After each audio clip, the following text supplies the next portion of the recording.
Vamos a mais uma aula, tá? Espero que vocês tenham descansado. E agora vamos seguir, então, com a nossa revisão. Espero que esteja sendo proveitosa para vocês, né? E que todos nós possamos, assim, quando fizermos a aula digitável, estarmos bem cientes do que a gente tem que pedir e como que a gente pode usar dentro dos nossos procedimentos, ok? Então, vamos lá, vamos compartilhar a aula. Então, aqui foi onde a gente terminou, né? As manifestações na cavidade oral. Eu acho que isso aqui é bastante importante para nós, tá? Então, acho legal fazer um printzinho ali, né? E daí, assim, vem a pergunta que eu já expliquei lá no início, só para recordar, por que a vitamina B12 e o folato aumenta o volume corpuscular médio da minha hemoglobina e da minha hemácia? Por quê? Porque eu tenho principalmente ali não ocorre a perda do núcleo e a perda da mitocôndria, tá? Porque é isso que faz a minha célula amadurecer antes de ser ligada na circulação. E o que é outra coisa que eu tenho que pensar, gente? Por que essas células imaturas estão circulando? Isso significa assim, uma demanda muito grande do organismo ele está precisando de ajuda rápida. Então, assim, não está dando nem tempo da célula amadurecer e ela já está indo para a circulação. Entendem? Então, assim, ó, em geral, quando a gente tem um VCM alto, a gente também tem um RDW alto. Em geral, nem sempre, porque às vezes podem ter outras causas, tá? Que não só essa deficiência aí de demanda que a deficiência de vitamina B12 pode gerar, ok? Então, deficiência de vitamina B12 ou de ácido fólico resulta em uma diminuição do DNA e, consequentemente, em falha da maturação e divisão nucleares. A vitamina B3 também participa desse processo. Aquilo que eu falei, é todo o complexo B ali, isso é uma coisa que nós vamos ter que ter um pouco mais de intimidade, tá, gente? Como dentista, a gente não aprendeu isso. A gente trabalha muito dentro da indústria, da indústria dos materiais, tecnologia, nossa, a odontologia desenvolveu muito nesse sentido, mas essas coisas básicas de fisiologia a gente esqueceu, a gente até aprendeu lá na faculdade, no iniciozinho, e eu não sei se agora faz, mas quando eu fiz faculdade, nem isso a gente aprendia. Nós dependemos muito disso para o funcionamento do nosso organismo. Então, nós temos que ter essa noção, ok? Então, a vitamina B3 também participa desse processo, e vocês vão ver que todas as vitaminas do complexo B.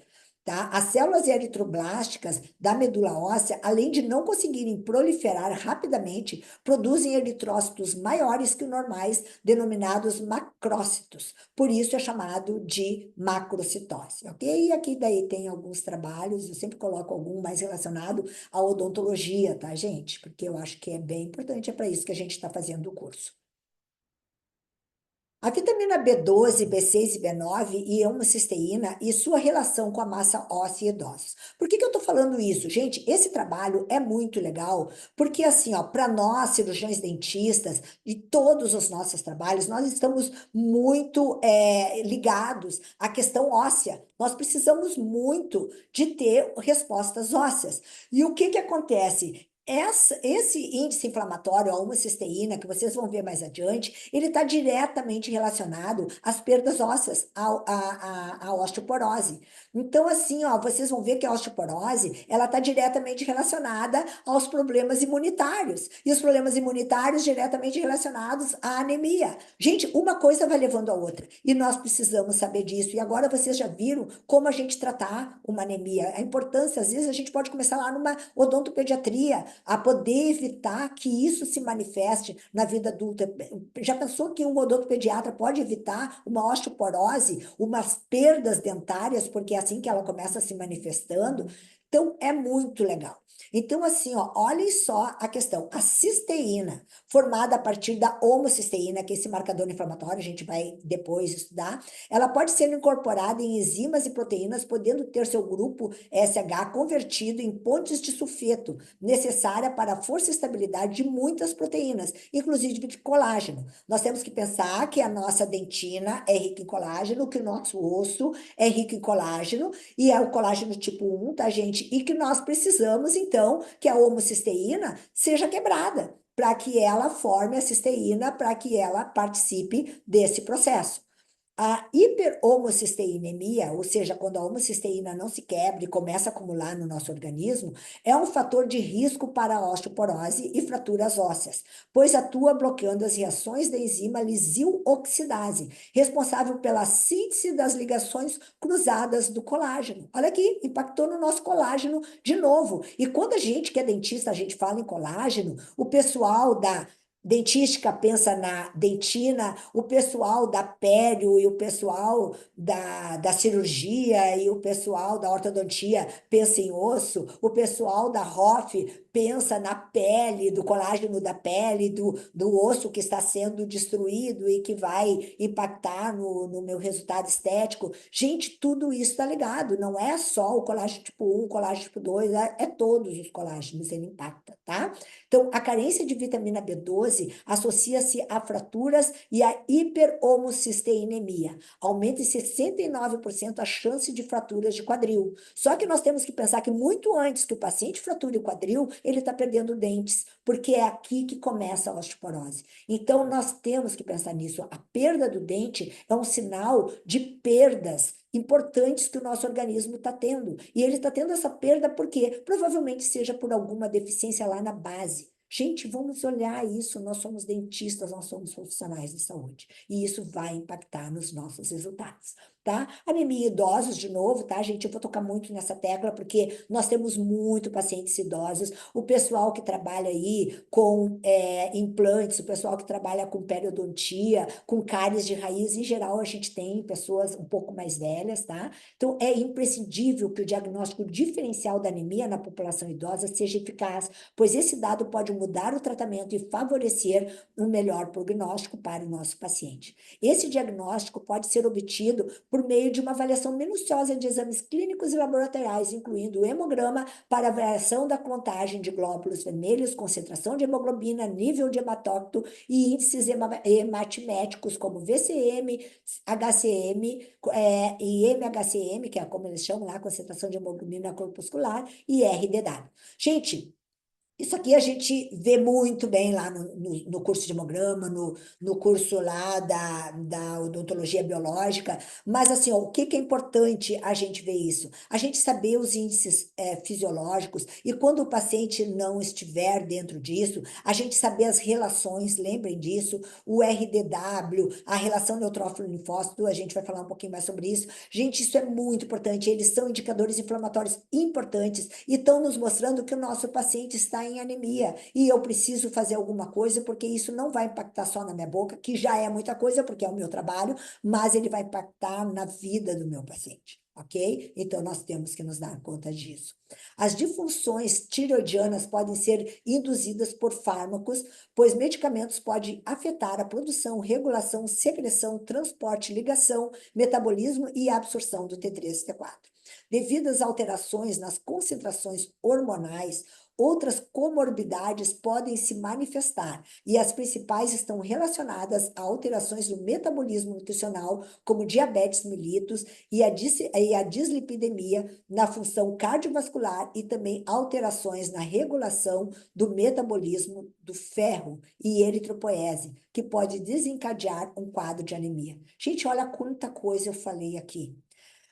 Eu falei para vocês no ferro contribuindo com os problemas do T3 e T4, mas a nossa tireoide, ela depende muito da vitamina D, ela depende dos nossos hormônios, como a progesterona, o estradiol, ela depende de minerais, ela depende do selênio, ela depende do zinco, ela depende do ferro, ela depende do cobre. Gente, assim, ó, existe toda uma sinergia no nosso organismo que, como profissionais da saúde, que queremos que o nosso paciente tenha dentes e tenha saúde gengival e tenha um sorriso bonito e que envelheça assim com os seus dentes, porque essa é a exigência atual, né? A minha geração era uma geração que sabia que ia ter uma série de falhas, e a geração dos meus pais sabiam que envelhecer com prótese total. Já essas novas gerações querem envelhecer com seus dentes bonitos, com uma gengiva com contorno bonito, com os dentes saudáveis, até com cores que nem existem, mas é o que ocorre. Então, assim, ó, como que eu vou poder contribuir para todas essas coisas ocorram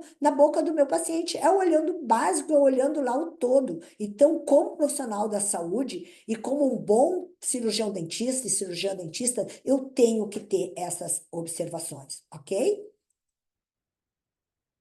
Então, aqui vamos ver agora o volume corpuscular médio baixo, né? A gente viu o alto, principalmente associado às deficiências da B12, né? Daí o baixo, ele pode sugerir uma anemia microcítica, em que as hemácias ficam pequenas. Uma das principais causas de anemia microcítica é a deficiência de ferro, tá? Principalmente se acompanhado de eritrócitos e de hematócrito baixo. Então, vocês vão se ligar nisso, tá, gente? Se o paciente tiver uma B12 normal e um ferro deficiente, em geral, isso vai impactar lá na hemoglobina ou no hematócrito do meu paciente. Ele vai ter um hematócrito, né? Eu falei para vocês que ele teria que ser 3 vezes o valor, mas ele deu abaixo disso. Então, já se liguem na deficiência de ferro. Mas é aquilo que eu falei, se ele tiver deficiência de ferro e se ele tiver deficiência de B12, ele pode estar com os valores quase normal. Esse é o caso aqui, ó, da paciente. Ela tinha uma hemoglobina bem baixa, ela tinha importante deficiência de ferro, mas ela tinha um hematócrito aqui, ó, 37. Então, se nós vamos olhar 33, 3 vezes 9, 27, daria 35,7. Ela tem 37, o hematócrito está até alto, mas ela tem um VCM baixo, né? O VCM está abaixo de 88. Então, aqui ele pode me sugerir deficiência de ferro. Então, eu vou ter que olhar, porque ela tem uma hemoglobina baixa, pode não ser por deficiência de ferro, pode ser por outros nutrientes, porque o hematócrito está alto. Olha quanta coisa eu tenho que fazer aqui. Lógico que quando a gente tem tempo, a gente ensina vocês a fazerem todas essas análises, mas aqui o que é importante? Que vocês levem em conta tudo isso. Então, o que eu tenho que olhar? Eu vou ter que olhar a ferritina dela, eu vou ter que olhar a saturação de transferrina, eu vou ter que olhar a B12, eu vou ter que olhar uma homocisteína para ver se essa B12 está sendo utilizada ou não. Então, gente, eu tenho várias coisas que eu tenho que olhar nesses exames, ok? Para depois eu poder suplementar corretamente, como é o nosso desejo aqui. Esse aqui eu queria até mostrar para vocês que nesse caso mesmo de suplementação, tá? A gente fez aqui, ó, esse aqui foi em março, esse aqui foi em julho. Na verdade, a gente começou a suplementar depois em abril, tá? Porque até lá fazer os suplementos, fazer tudo, tá? E a gente já teve aqui ó, uma resposta bem significativa, tá? Em 2 meses de suplementação. Tá? Então, aqui a hemoglobina de 13,9 veio, de 11,9 veio para 13, o VCM já melhorou de 87,7, já entrou para os níveis ideais, né? Aqui foi o que a gente mudou, mas aqui os leucócitos a gente não tinha levado em consideração, mas ela estava muito baixa, o que já me leva a pensar, tá? Para fazer essa conexão que eu falei para vocês, pensarem no ferro, porque o ferro é muito importante, né, na formação das hemoperoxidases. Então, aqui eu tenho um leucócito bastante baixo, né? Então, é um caso que pode me levar a pensar também na deficiência de ferro. E aqui a gente conseguiu melhorar bastante. Lógico que ainda podemos aumentar mais isso aqui, mas já melhoramos bastante aqui a resposta da paciente em 2 meses de suplementação. Tá? Então, aqui, a hemoglobina corpuscular média. O que que ela mede? Essa aqui, ela é um dos parâmetros do exame de sangue que mede a quantidade média de hemoglobina dentro da hemácia. Daí é dentro da hemácia, podendo ser também conhecida como hemoglobina globular média, tá, gente? Daí vocês vão ver HGM, tá? Só para vocês saberem da nomenclatura. Então, vocês veem que essa paciente aqui, ó, ela tinha a hemoglobina globular média dentro de uma hemácia, ela tinha até acima do valor de referência. Ou seja, ela tinha bastante hemoglobina em relação às hemácias, porque na verdade ela tinha era pouca hemácia. Entendem disso? Olha só, então é uma coisa que a gente tem que. Ela tem deficiência de oxigênio? Não, talvez não. Talvez ela tenha o suficiente aqui, tá? Mas ela tem pouca hemoglobina porque ela tem poucas hemácias. Então, o que que eu tenho que aumentar? Eu tenho que aumentar todo o contexto. Não adianta eu ficar só trabalhando a questão do ferro, eu tenho que dar o ferro. Não, eu tenho que aumentar a produção de hemácia. Lembra que a produção de hemácia é lá dentro do meu osso e depende de vitamina B12, B9 e também tem alguns hormônios aqui bem importantes, como a testosterona, tá, gente? E o estradiol, que são hormônios bem importantes na hematopoiese, tá? A alteração dos níveis de HCM pode acontecer devido ao consumo de álcool, alterações na tireoide e anemia. Essa paciente tinha problemas bem significativos na tireoide, tá, gente? Só para falar para vocês. Concentrações de hemoglobina corpuscular média. Daí aqui é a concentração dentro de uma hemácia, daí não é de todas, tá? Então ela é em porcentagens, tá, gente? A concentração aqui. Então, aqui ela tinha 33%, estava bem dentro do normal. Isso não é comum dar alterado, tá, gente? Não é comum. Mas se liguem, sempre olhem que é uma dica a mais que vocês têm aqui no contexto, tá? Então, é o quanto aqui, ó, é obtido pela quantidade de hemoglobina pelo volume médio dos eritrócitos, tá? Então, levar em conta o VCM aqui. Se o CHCM estiver baixo, pode significar anemia por deficiência de ferro ou outras condições, como a talassemia. Lembra que a gente viu lá a talassemia, que daí é quando tem problema na globina, né? E quando o VCM estiver aumentado, pode indicar anemia devido à deficiência de ácido fólico ou vitamina B12 e desordens congênitas. Eu sei que é muita coisa para quem está começando, quem nunca fez o curso de hemograma, quem não fez lá a pós-graduação, é muita informação. Mas para quem está recapitulando, é bem legal para ativar, lembrar a memória para agora, quando fizer o curso ali, saber bem assim o que eu tenho que levar em conta para ver o que eu tenho que pedir lá para o meu paciente, né, na hora de fazer os injetáveis, ok?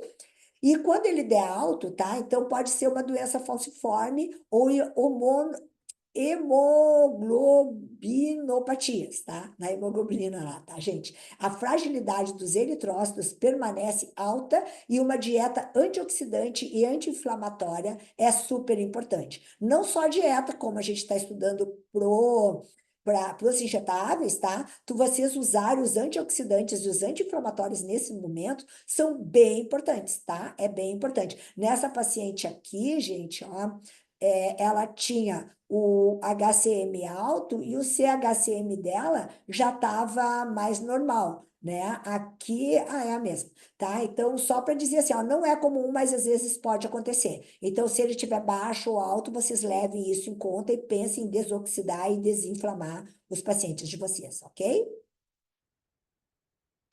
E aqui o RDW. Gente, esse aqui sim é extremamente impactante, tá? Principalmente para o prognóstico dos nossos atendimentos odontológicos. Então, assim, ó, eu sempre costumo dizer, eu preciso adiar o meu procedimento. Em geral, a gente pode manter o nosso planejamento com o nosso paciente sem precisar adiar, mas usando o recurso de um injetável ou de uma suplementação oral quando a gente tem bastante tempo aí para fazer um procedimento.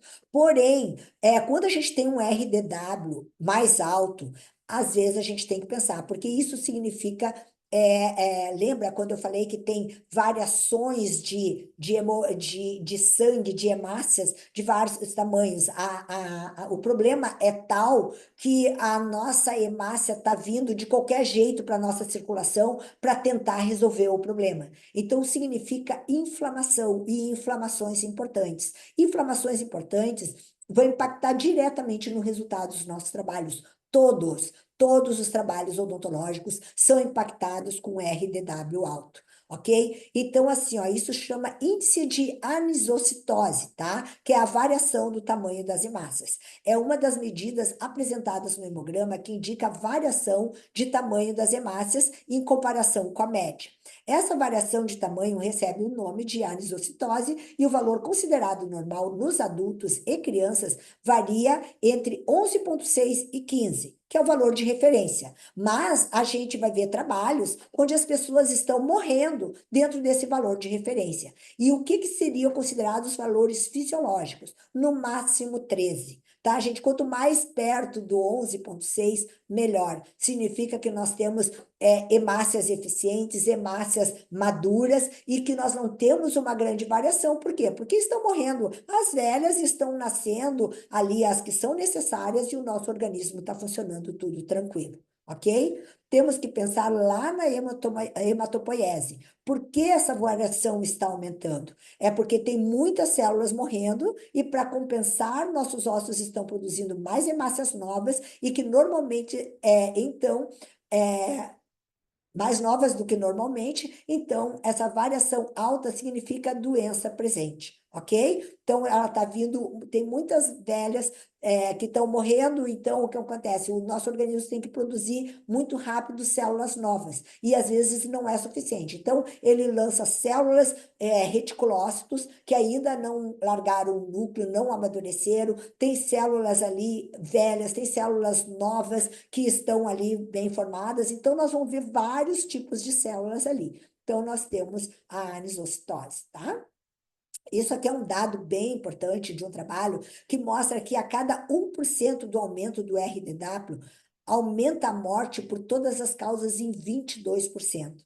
Então, gente, assim, ó, isso significa muito. Nós não estamos falando aqui só em cárie, nós não estamos aqui falando só em gengivite, nós estamos falando em morte. E essas mortes ocorrem muito a cada 1%, elas aumentam em 22%. E tem muitos trabalhos, tá? Se vocês vão olhar no Google aqui, ó, RDW e osteoporose, eu coloquei aqui, ó, tá? Então, os resultados aqui só com a osteoporose, ó, 1.450 artigos mostrando que a RDW está diretamente relacionada à osteoporose, à perda óssea. Pô, gente, o osso é a nossa matéria-prima. Nós temos que ter um osso ali produzindo sangue, produzindo osso, e não que esteja lá parando de produzir o osso para poder produzir o nosso sangue, ok?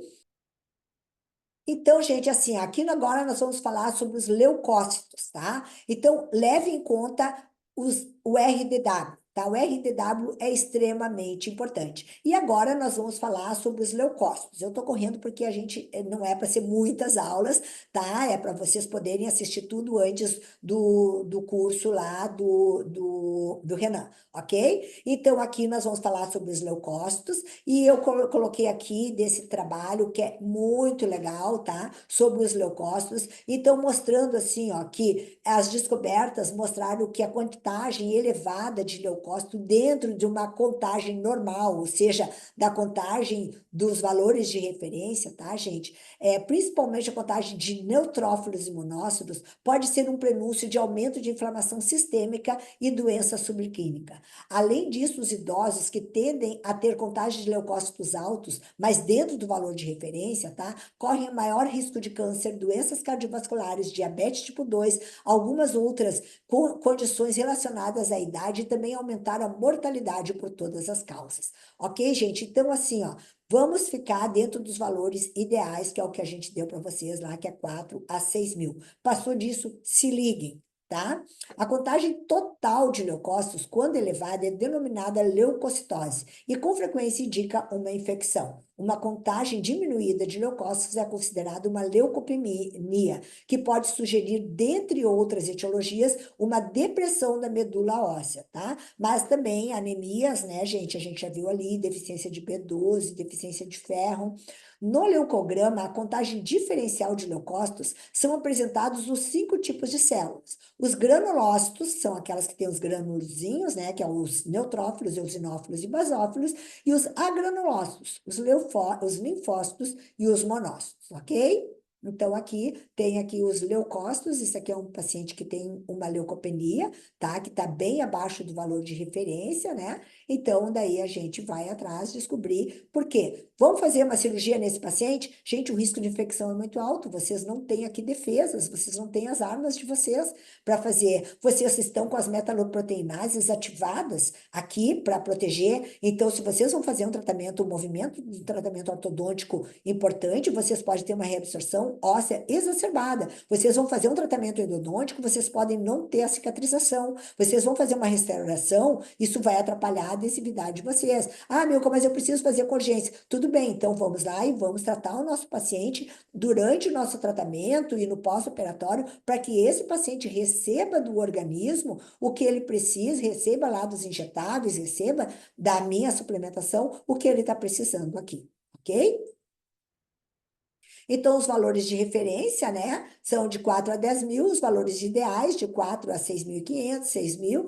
Os neutrófilos aqui eu coloquei para vocês, os valores de referência. Então, isso aqui eu sugiro vocês printarem a tela, né? E tem aqui alguns trabalhos mostrando, né, todo essa questão da quantidade dos leucócitos e as doenças presentes ou não, para vocês saberem de onde tiraram esses valores ideais.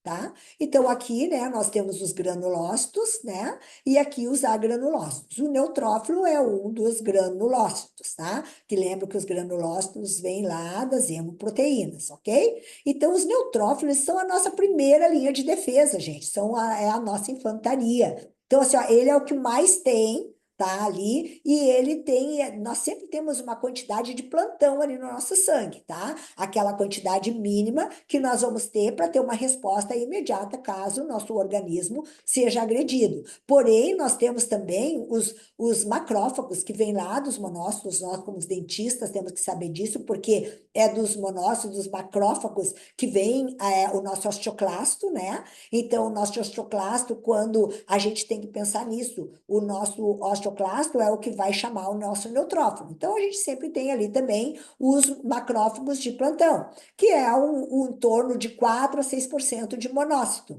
O que que acontece? Se eu tenho um neutrófilo exacerbado, um neutrófilo alto, é normal que o meu monócito também esteja mais alto. Por quê? Porque ele precisou chamar o neutrófilo e depois ele precisou fazer a limpeza, ou seja, o neutrófilo mata a bactéria e o macrófago vai lá com os seus pseudófitos lá e vai abraçar e vai fagocitar aquela bactéria lá para o meu organismo e vai reutilizar muita coisa lá daquilo que ele destruiu.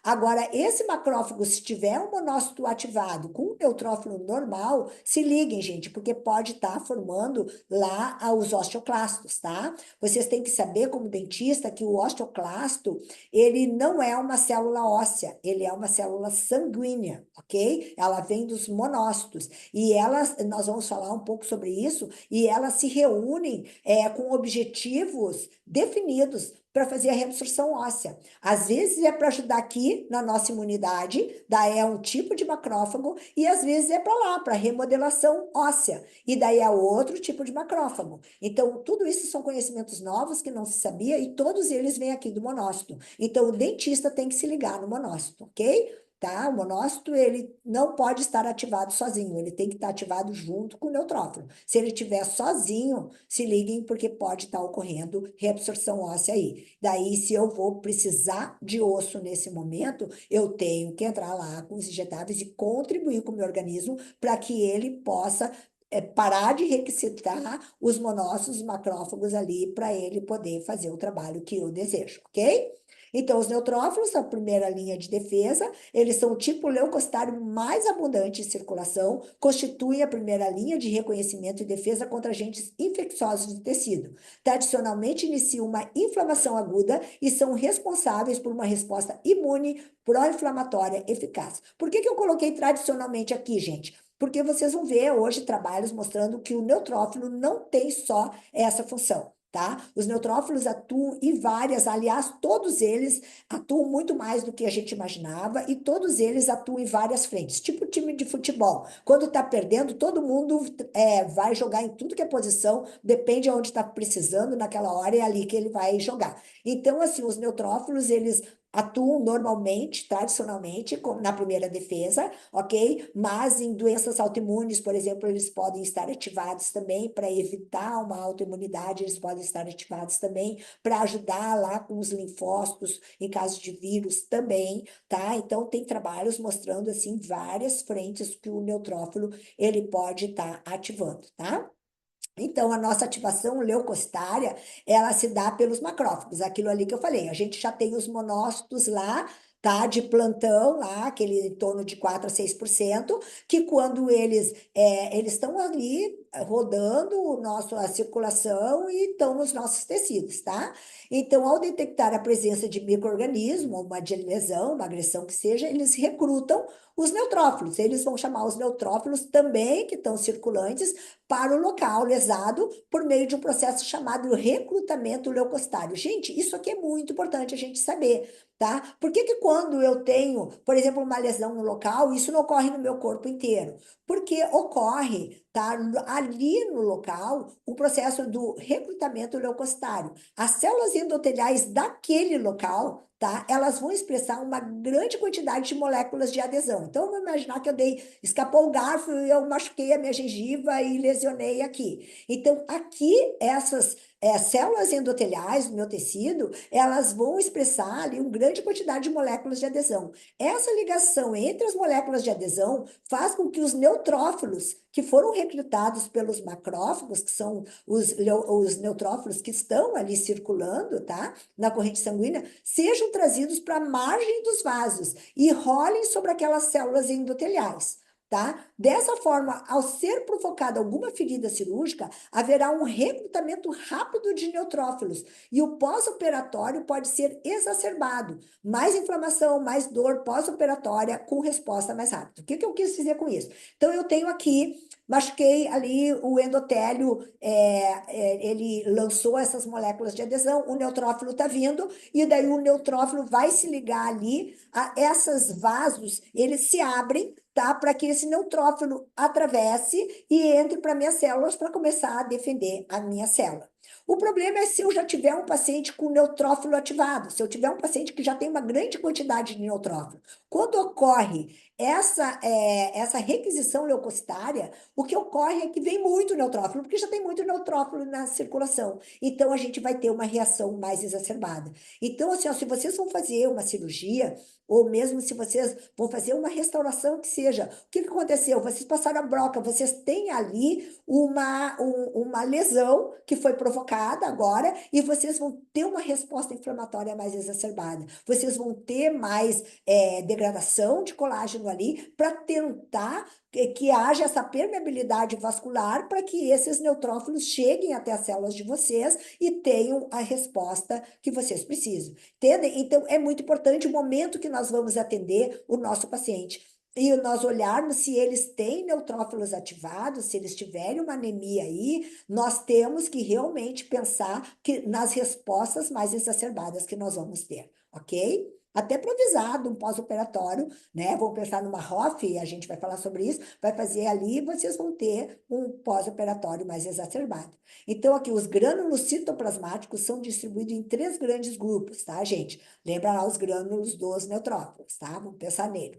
Tá? Então, as mieloperoxidases, que a gente viu, as defensinas, lisosimas, neutrófilos, elastases, proteases e captepsinas, tá? Que a gente já viu, né? Que assim, junto com as metaloproteinases, que aumenta a degradação do nosso colágeno, né? Os secundários, né? Daí são as mieloperoxidases negativas ou específicas, daí a lactoferrina, lembra que a gente olhou lá? Né? Terciários, as mieloperoxidases negativas, ou gelatinase, tá? Que tem poucas proteínas antimicrobianas, porém serve como estoque de metaloproteinases, tais como as gelatinases, que são as que mais degradam o nosso colágeno, que é a MMP2 e a MMP9. Nós temos metaloproteinases lá também, a 8, 12, tem várias, mas essas aqui, nos estudos de dentística, vocês vão ver que são as que mais aparecem. Por quê? Porque elas degradam o colágeno e ainda aumentam a umidade da minha dentina.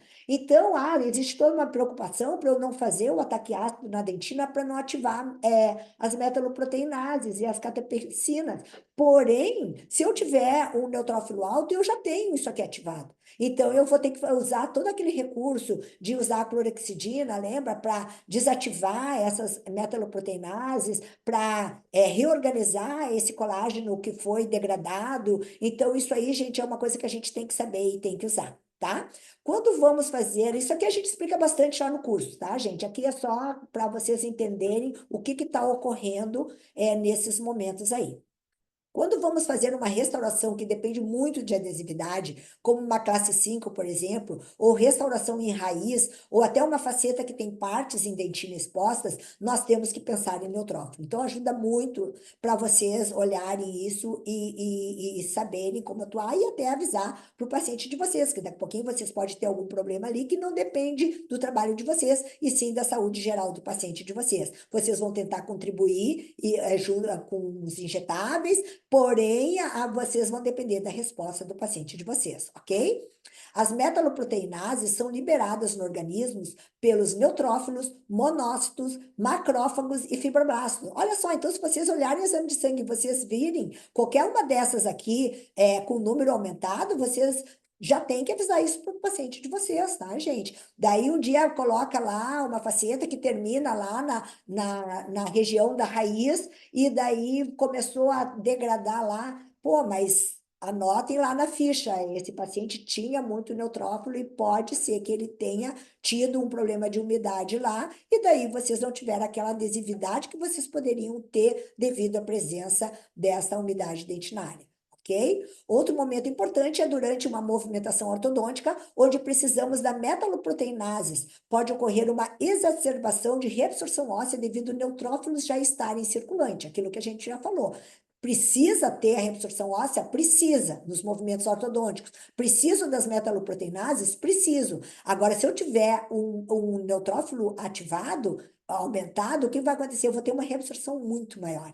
E daí, talvez eu tenha aí uma recessão gengival significativa, onde eu não vou ter os resultados estéticos que eu desejaria pós o meu tratamento ortodôntico.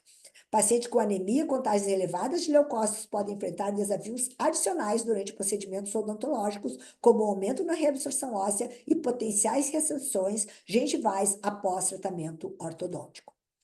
No caso de Hoff, tá, gente? Em pacientes com neutrófilos altos, é sempre bom avisarmos da possibilidade de mais edema, de um pós-operatório mais demorado e de reações mais exacerbadas, tá?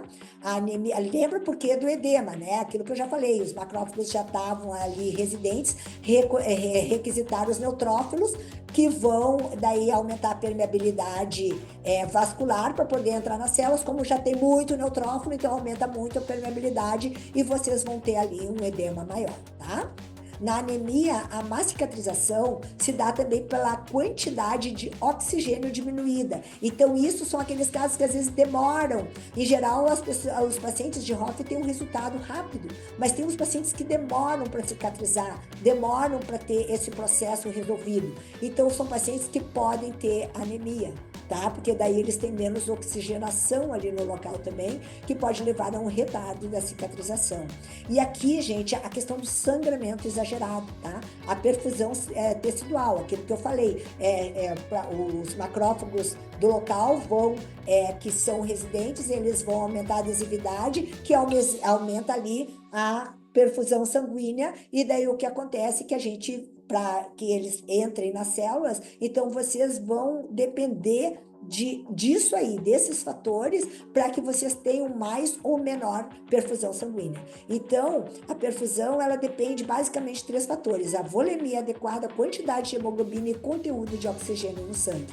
Assim, a anemia causa efeitos adversos negativos nos parâmetros histológicos da cicatrização, tá?